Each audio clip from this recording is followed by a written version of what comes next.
I'm sure I don't have to tell you how bad the weather has been recently. School's been getting canceled left and right, which means the year goes longer into the summer. But what you might not think about is all the work that goes into making an athletic schedule, only to have it dismantled by weather. Kevin Jackman takes a look at how the sports are affected by snow in this feature presented by Edward Medical Group.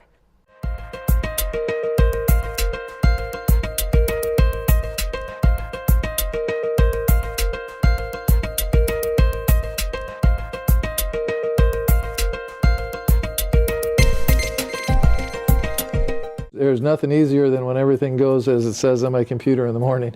When I open up my computer and there's 25 events and I can just send vouchers out to pay officials and get the balls in the air, we're good to go.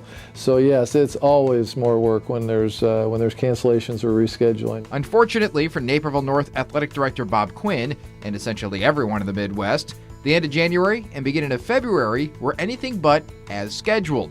There were separate cancellations for cold, ice, and snow, bringing headaches along with the frigid reality of winter. The reality is the weather was so bad they didn't even let us practice on either of those 2 days. So now we're sending our student athletes and our teams and our coaches into a situation where they can't necessarily prepare.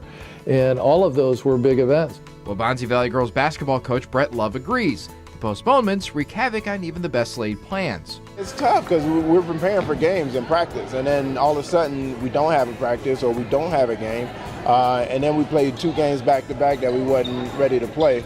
It's tough to prepare for that, but we have to always be ready.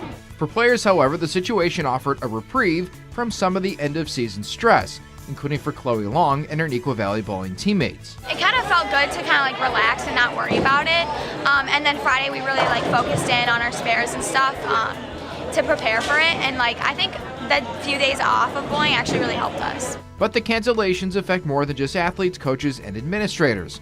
Quinn also mentioned the table workers, scoreboard operators, officiating crews, concessions, and emergency services often needed for games. And that doesn't even account for the general public that attends games. We use sites like Twitter and those kinds of social media outlets to get the word out.